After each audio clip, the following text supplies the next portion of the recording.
الحمد لله نحمده ونستعينه ونستغفره ونؤمن به ونتوكل عليه ونعوذ بالله من شرور أنفسنا ومن سيئات أعمالنا من يهده الله فلا مضل له ومن يضلل فلا هادي له ونشهد أن لا إله إلا الله وحده لا شريك له ونشهد أن سيدنا ومولانا محمدا عبده ورسوله أما بعد فأعوذ بالله من الشيطان الرجيم بسم الله الرحمن الرحيم ومن يبتغ غير الإسلام دينا فلن يقبل منه اللهم صل على محمد وعلى آل محمد كما صليت على إبراهيم وعلى آل إبراهيم إنك حميد مجيد اللهم بارك على محمد وعلى آل محمد كما باركت على إبراهيم وعلى آل إبراهيم إنك حميد مجيد۔ اللہ تعالیٰ کا احسان ہے، اللہ تعالیٰ نے ہمیں ایمان کی نعمت عطا فرمائی ہے۔ ایمان کی نعمت کا جب احساس ہو کہ ایمان کتنی بڑی نعمت ہے، پھر انسان کوشش کرتا ہے کہ ہر انسان کو ایمان پر لائے، اور جو لوگ ایمان لا چکے ہیں ان کے ایمان کی حفاظت کرے۔ خود اپنے ایمان کی حفاظت کی فکر اس وقت ہوتی ہے جب آدمی کو ایمان والی نعمت کا احساس ہو کہ کتنی بڑی نعمت ہے۔ ہمارا آج کا پروگرام تحفظ اخوات عن الارتداد کے تحت منعقد کیا گیا ہے۔ ہماری بہت ساری بہنوں اور بیٹیوں نے مل کر یہ ایک جماعت تشکیل دی ہے، تحفظ اخوات عن الارتداد، یعنی اپنی بہنوں کو مرتد ہونے سے بچانا، اپنی بہنوں کو دین کے چھوڑ دینے سے بچانا۔ بہت بڑی مبارک فکر ہے، بہت بڑی مبارک تحریک ہے، اور بہت بڑا اللہ کا انعام ہے اس موضوع پر سوچنا، اس موضوع پر فکر کرنا، اور پھر اس موضوع پر محنت کرنا۔ ایمان کتنی بڑی نعمت ہے، آپ اندازہ فرمائیں۔ اللہ تعالیٰ قرآن کریم میں ارشاد فرماتے ہیں، ان الذین کفروا لو ان لهم ما فی الارض جمیعا، وہ لوگ جو کافر ہیں قیامت کے دن اگر جو کچھ زمین میں ہے اس سب کو خرچ کر کے جہنم کی آگ سے بچنا چاہیں تو بچ نہ پائیں گے۔ اللہ اکبر۔ ان الذین کفروا وماتوا وهم کفار فلن یقبل، کہ وہ لوگ جو کافر ہیں اور کفر پر مر گئے ہیں، فلن یقبل ملء الارض ذہبا، اگر وہ زمین کے برابر قیامت کے دن سونا خرچ کریں تاکہ آج جہنم کی آگ سے بچ جائیں تو نہیں بچ سکیں گے۔ قیامت کے دن انسان اگر سمندر کی جھاگ اور سمندر کے پانی کے برابر آنسو گرا لے تو جہنم سے نہیں بچ سکتا، لیکن دنیا میں صرف ایک مرتبہ اپنی زبان سے کلمہ پڑھ لینا، اشہد ان لا الہ الا اللہ واشہد ان محمدًا عبدہ ورسولہ، یہ انسان کے گزشتہ تمام گناہوں کو بھی ختم کر دیتا ہے اور انسان کو پاک صاف کر کے جنت کا مستحق بنا دیتا ہے۔ حضور اکرم صلی اللہ علیہ وسلم کا یہ وعدہ ہے، ان الاسلام لیہدم ما کان قبلہ، کہ اسلام زمانہ کفر کے تمام گناہوں کو مٹا کے رکھ دیتا ہے۔ تو جب یہ احساس ہو کہ ایمان کتنی بڑی نعمت ہے، پھر ایمان کی حفاظت کی محنت بھی کی جاتی ہے۔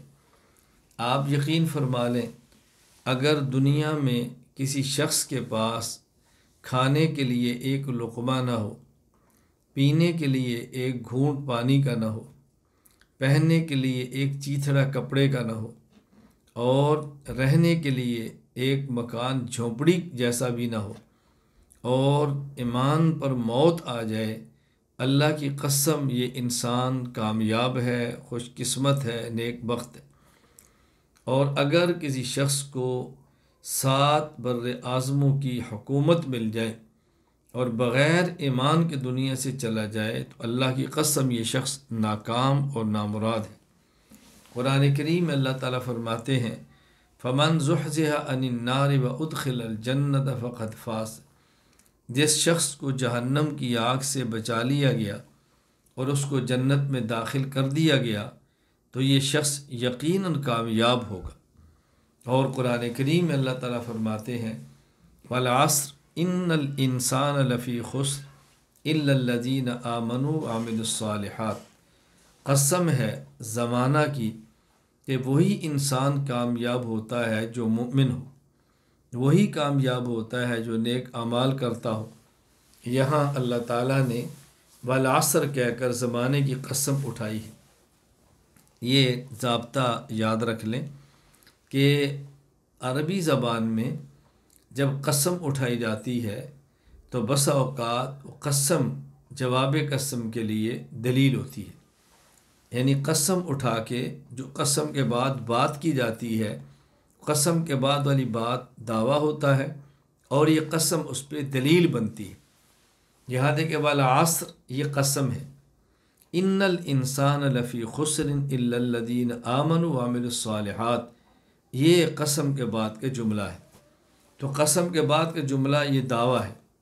اللہ تعالیٰ نے دعویٰ فرمایا ہے کہ ہر وہ انسان ناکام ہے جو کافر ہے، ہر وہ انسان ناکام ہے جو فاسق ہے، اور ہر وہ انسان کامیاب ہے جو مومن ہے، ہر وہ انسان کامیاب ہے جو مومن ہونے کے ساتھ صالح، متقی اور نیک ہے۔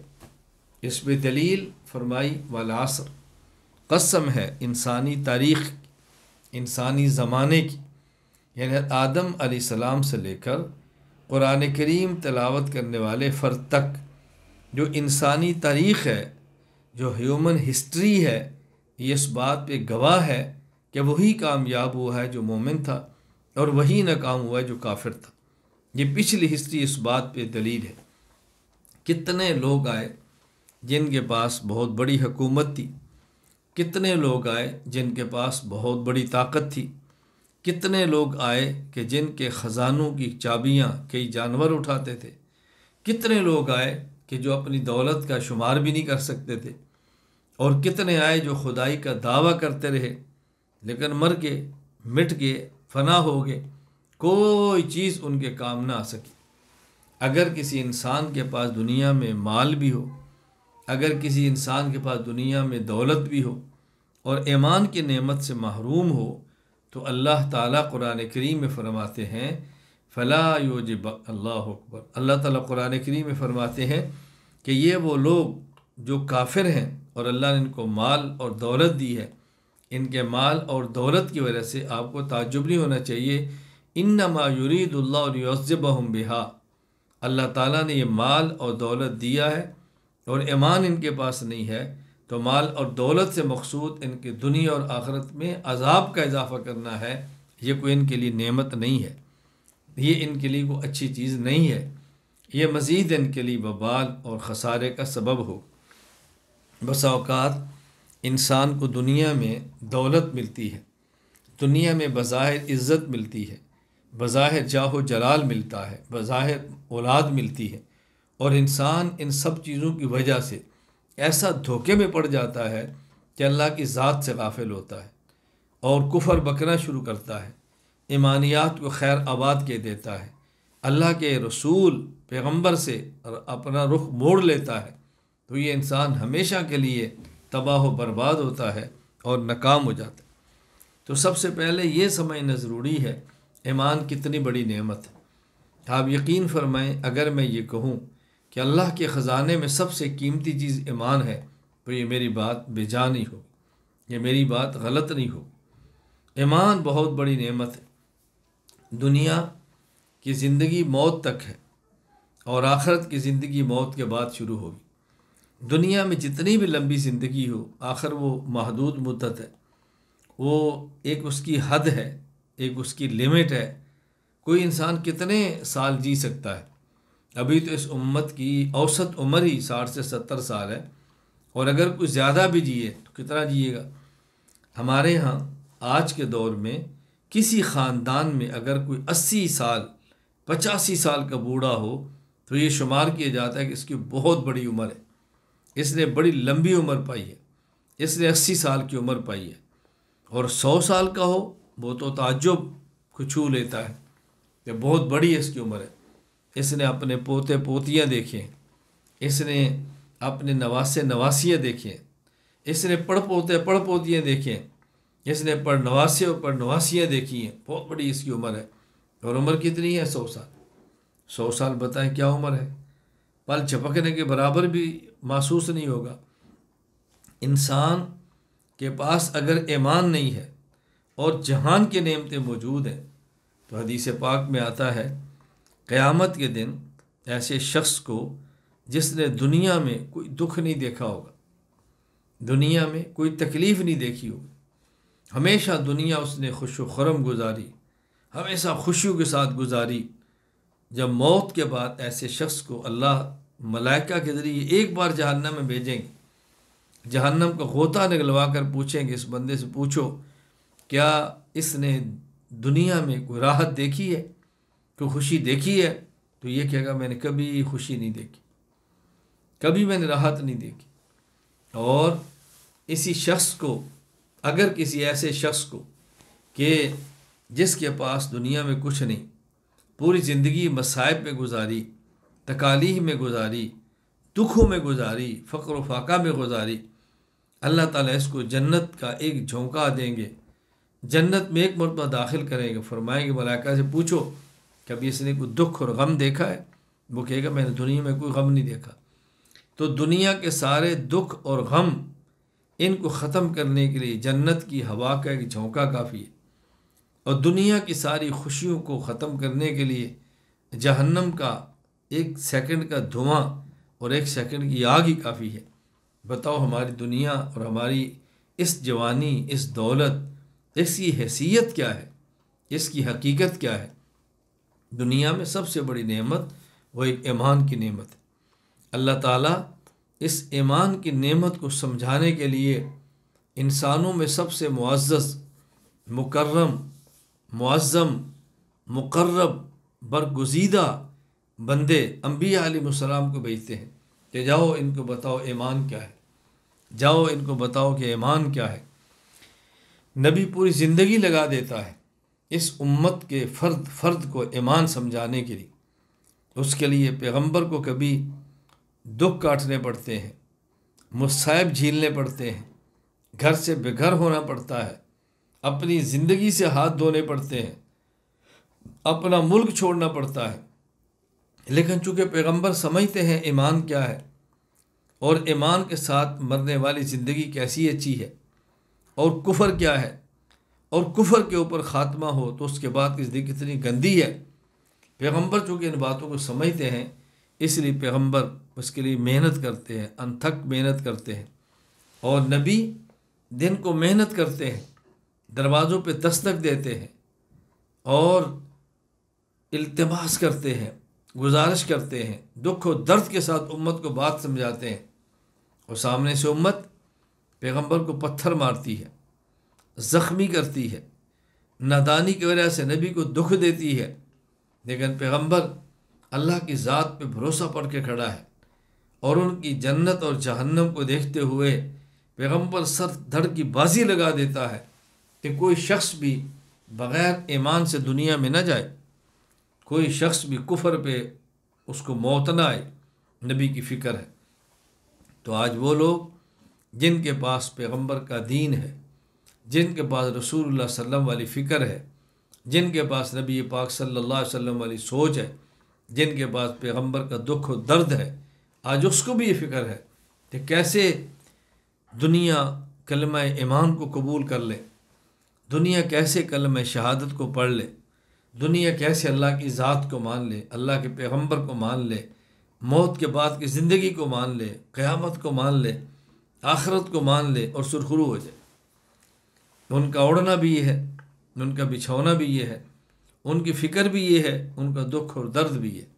اس لیے یہ انسان محنت کرتا ہے جب اس بات کا احساس ہو کہ ایمان کیا چیز ہے۔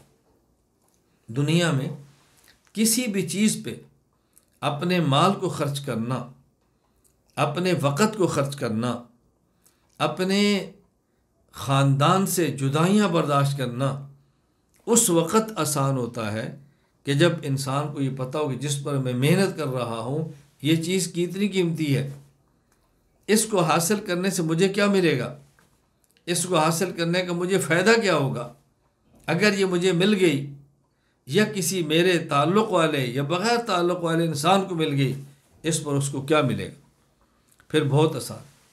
اور اگر یہ فکر نہ ہو پھر اپنا مال لگانا، پھر اپنا وقت خرچ کرنا، پھر اپنی مشقتیں برداشت کرنا ایمان کی محنت کے لیے، یہ بہت مشکل ہے، بہت مشکل ہے۔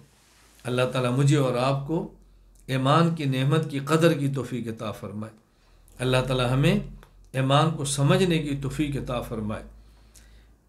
ایمان کی پہلے اہمیت کو سمجھیں، پہلے ہم ایمان کی قیمت کو سمجھیں۔ دنیا و ما فیہا سے قیمتی چیز یہ ایمان ہے۔ دنیا کی کیا قیمت ہے؟ آج چند ٹکوں کے لیے انسان ایمان کو چھوڑتا ہے۔ کوئی کسی لڑکی کے لیے، کوئی لڑکی کسی لڑکے کے لیے اپنے اللہ کو چھوڑتا ہے، ایمان کو ختم کرتا ہے، ارتداد کے اندر چلا جاتا ہے۔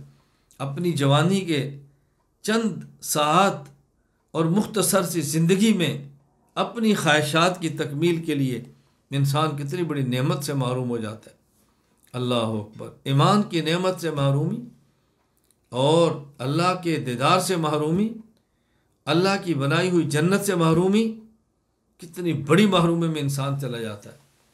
میری بہنوں، میری بیٹیوں، میری ماؤں، ہماری ذمہ داری ہے ہم ایمان کی نعمت کو سمجھیں اور پھر ایمان کی محنت کریں، شرعی حدود میں رہ کر محنت کریں، شریعت کی حدود کو کبھی نہ توڑیں۔ مجھے بہت خوشی ہے اپنی ان بیٹیوں اور بہنوں پر جو اس محنت کے اندر لگی ہیں، اس فکر میں کڑ رہی ہے، اس فکر میں اپنے آپ کھپا رہی ہے۔ کبھی ہم نے غور کیا ہے کہ تاریخ اسلام میں اللہ کے نام پر جس نے سب سے پہلے جان دی ہے وہ رسول اکرم صلی اللہ علیہ وسلم کی صحابیہ عورت ہے۔ تاریخ اسلام کی پہلی شہیدہ وہ عورت ہے، سمیہ رضی اللہ تعالی عنہ۔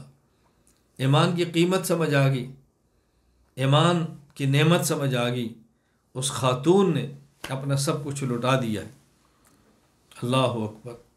رسول اکرم صلی اللہ علیہ وسلم کی ذات پہ جس نے دولت خرچ کرنے کی انتہا کی ہے وہ کون ہے؟ خدیجۃ الکبریٰ رضی اللہ تعالیٰ عنہ۔ سیدنا صدیق اکبر رضی اللہ تعالیٰ عنہ نے اپنا سب کچھ پیغمبر پہ فدا کیا، کوئی شک نہیں، لیکن حضرت خدیجہ رضی اللہ تعالیٰ عنہ نے خرچ اس سے پہلے شروع کیا ہے، اپنا تن من دھن پیغمبر کی ذات پر فدا کیا ہے۔ یہاں ایک بہت اہم بات نقطہ سمجھیں، شادی کے بعد شوہر کے ذمے ہے عورت کی ضروریات کو پوری کرنا، نکاح کے بعد شوہر کے ذمے ہے عورت کے تقاضوں کو پورا کرنا، عورت کو رہنے کے لیے مکان دینا، اس کو کھانے پہننے کے لیے کپڑے دینا، اس کے کھانے کا بندوبست کرنا، یہ شوہر کے ذمے ہے۔ لیکن یہاں حضرت خدیجۃ الکبریٰ رضی اللہ تعالی عنہ رسول اکرم صلی اللہ علیہ وسلم پہ اپنا مال خرچ کر رہی ہیں، رسول اللہ صلی اللہ علیہ وسلم پہ اپنی دولت کو خرچ کر رہی ہیں، رسول اکرم صلی اللہ علیہ وسلم پر اپنے مال کو خرچ ہی نہیں نچھاور فرما رہی ہیں۔ حضرت خدیجہ تو بیوی ہیں، نبی کریم صلی اللہ علیہ وسلم شوہر ہے، تو شوہر نے بیوی پہ خرچ کرنا ہے، بیوی کے ذمے شوہر پہ خرچ کرنا تو نہیں ہے۔ یہاں اللہ کے نبی صلی اللہ علیہ وسلم پہ خرچ خدیجۃ الکبریٰ رضی اللہ تعالیٰ عنہ فرما رہی ہے اور اپنا مال لٹا رہی ہیں۔ یہ بنیادی بات سمجھنا، حضرت خدیجہ کا رسول اللہ صلی اللہ علیہ وسلم کا کلمہ پڑھنے کے بعد، آپ کی ذات اقدس پر ایمان لانے کے بعد اپنا مال اور سب کچھ خرچ کرنا، یہ صرف بیوی کا شوہر پر خرچ کرنا نہیں تھا بلکہ کسی امتی عورت کا اپنے نبی پر خرچ کرنا تھا۔ حضرت رسول اکرم صلی اللہ علیہ وسلم صرف خدیجۃ الکبریٰ رضی اللہ تعالیٰ عنہ کے شوہر ہی نہیں ہیں، بلکہ خدیجۃ الکبریٰ رضی اللہ تعالیٰ عنہ کے نبی ہیں، رسول ہیں۔ خدیجۃ الکبریٰ صرف آپ کی بیوی نہیں ہے بلکہ آپ کی امتی ہیں۔ یہاں ایک بات سمجھ لیں، ازواج مطہرات رضی اللہ تعالی عنہن ان کی دو حیثیتیں ہیں، ایک حیثیت ہے ان کی بیوی ہونے والی اور ایک حیثیت ہے ان کی امتی ہونے والی۔ اس لیے کچھ ان کے لیے وہ اجازتیں ہیں، کچھ ان کو وہ شرف حاصل ہیں جو امت کے دیگر افراد کو نہیں۔ میں اس میں ایک عرض کرتا ہوں، قرآن کریم کا اعلان ہے، یا ایھا الذین آمنوا لا ترفعوا اصواتکم فوق صوت النبی ولا تجہروا له بالقول کجہر بعضکم لبعض ان تحبط اعمالکم وانتم لا تشعرون، کہ جب پیغمبر پاک موجود ہوں تو گفتگو کرتے وقت تمہاری آواز نبی صلی اللہ علیہ وسلم کی آواز سے بلند نہیں ہونی چاہیے۔ اگر دوران گفتگو تمہاری آواز حضور کی آواز سے بلند ہوئی تو ایمان سے ہاتھ دھو بیٹھو گے، تم ایمان سے دھو بیٹھو گے۔ یہ حکم عام امت کے لیے ہے، ازواج مطہرات کے لیے نہیں ہے۔ ازواج مطہرات رضی اللہ تعالی عنہن یہ پیغمبر کی صرف امت ہی نہیں بلکہ پیغمبر کی بیوی ہے، اور ایک بیوی کو کچھ وہ حقوق حاصل ہوتے ہیں جو دوسرے کو نہیں ہوتے۔ آپ نے واقعہ پڑھا ہوگا، حضرت ام المومنین امی عائشہ رضی اللہ تعالی عنہا کو رسول اکرم صلی اللہ علیہ وسلم نے ارشاد فرمایا کہ عائشہ، جب تو مجھ سے خوش ہوتی ہے مجھے تب بھی پتہ چل جاتا ہے، جب تو مجھ سے ناراض ہوتی ہے نہ خوش ہوتی ہے مجھے تب بھی پتہ چل جاتا ہے۔ حضرت ام المومنین امی عائشہ رضی اللہ تعالیٰ عنہ پوچھتی ہے، یا رسول اللہ وہ کیسے؟ فرمایا عائشہ، جب تو مجھ سے خوش ہوتی ہے تو کہتی ہے رب محمد کی قسم، اور جب تو مجھ سے نالاں ہوتی ہے نہ خوش ہوتی ہے تو کہتی ہے رب ابراہیم کی قسم۔ جب تو رب محمد کی قسم کہتی ہے تو میں سمجھتا ہوں کہ عائشہ خوش ہے، جب تو رب ابراہیم کی قسم کہتی ہے تو میں سمجھتا ہوں کہ آج عائشہ خوش نہیں ہے، خفا ہے۔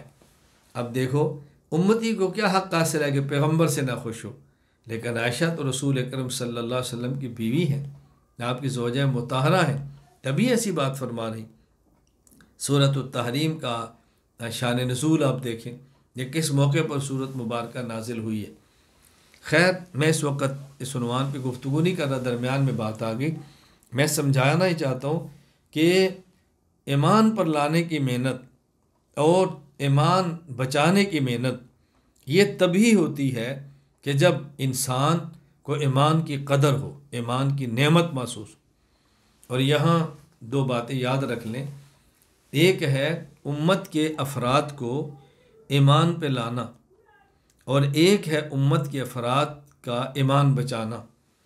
امت کے افراد کو ایمان پر لانا یہ الگ محنت ہے، اور امت کے افراد کا ایمان بچانا یہ الگ محنت ہے۔ ایک ہے تجارت کرتے ہوئے مال کمانا، اور ایک ہے تجارت کے ذریعے جو مال کمایا ہے اس مال کو بچانا اور محفوظ رکھنا۔ تو مال کمانے اور جمع کرنے کا طریقہ اور ہوتا ہے، اور جمع کیے ہوئے مال کو بچانے کا طریقہ اور ہوتا ہے۔ اسی طرح ایمان پر لانے کا طریقہ اور ہوتا ہے، اور ایمان کو بچانے کا طریقہ اور ہوتا ہے۔ ایمان کو لانے کا طریقہ یہ فضائل والا ہے، یہ ترغیب والا ہے، اور ایمان کو بچانے کا طریقہ یہ دلائل والا ہے اور ترغیب والا ہے۔ ترغیب کہتے ہیں رغبت دلانا، ترغیب کہتے ہیں ڈرانا۔ تو ایمان پر لایا جاتا ہے فضائل سنا کر، اور ایمان بچایا جاتا ہے دلائل سنا کر۔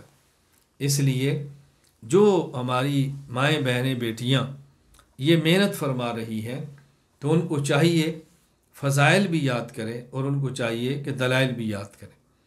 ان کو چاہیے ایمان کے فضائل بھی سمجھیں، اسلام کے فضائل بھی سمجھیں، جنت کی نعمتیں بھی ذہن کے اندر ہوں، تاکہ جو مومن نہیں ہیں ان کو ایمان کے فضائل سنا کر، جنت سنا کر، آخرت سنا کر، ایمان کی وجہ سے پاکیزہ زندگی بتا کر ایمان پہ لائیں، اور جو ایمان پر آئیں پھر دلائل دے کر ان کو ایمان کو بچائیں۔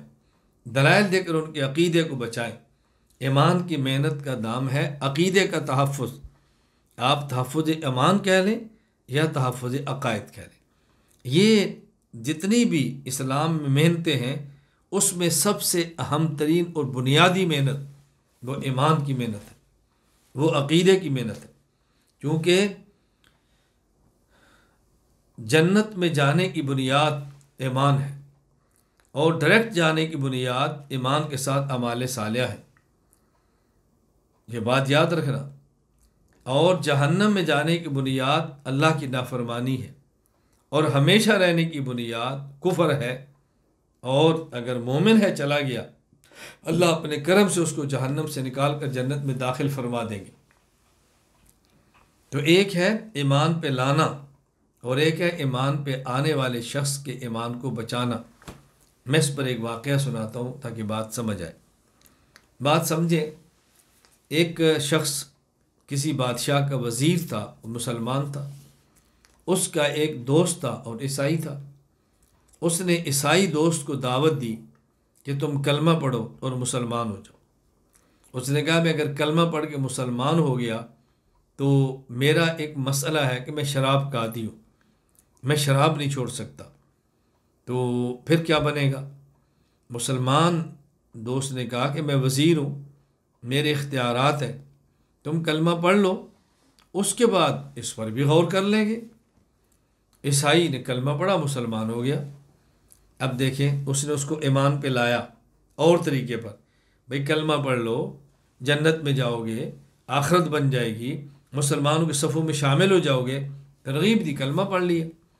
جب اس نے کلمہ پڑھ لیا، مسلمان ہو گیا، اب اس عیسائی جو پہلے تھا کلمہ پڑھ کے مسلمان ہوا، اس مسلم نے اپنے وزیر دوست سے کہا اب میرے شراب کا کچھ کرو، میں تو شراب کے بغیر نہیں رہ سکتا۔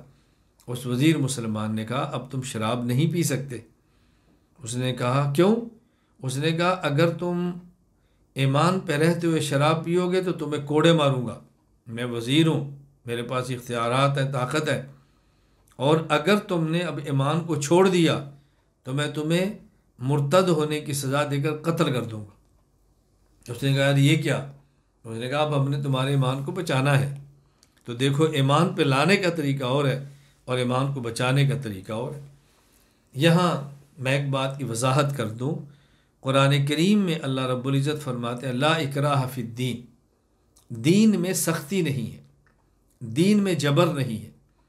بعضوں کو اس سے غلط فہمی یہ ہوتی ہے کہ دین میں سختی نہ ہونے کا مطلب یہ ہے کہ جو کلمہ گو مسلمان ہے اگر وہ چوری کرے تو ہاتھ نہیں کاٹنا چاہیے، شراب پیے تو اس کو اوپر اس کوڑوں کی سزا نہیں لگنی چاہیے، اگر تہمت لگائے تو اس کو سزا نہیں دینی چاہیے، زنا کرے اور شادی شدہ ہو تو سنسار نہیں کرنا چاہیے، غیر شادی شدہ ہو تو کوڑے نہیں مارنے چاہیے، کیونکہ شریعت کے اندر ہے کہ دین میں کوئی جبر نہیں ہے۔ آپ جبر کیوں کرتے ہیں؟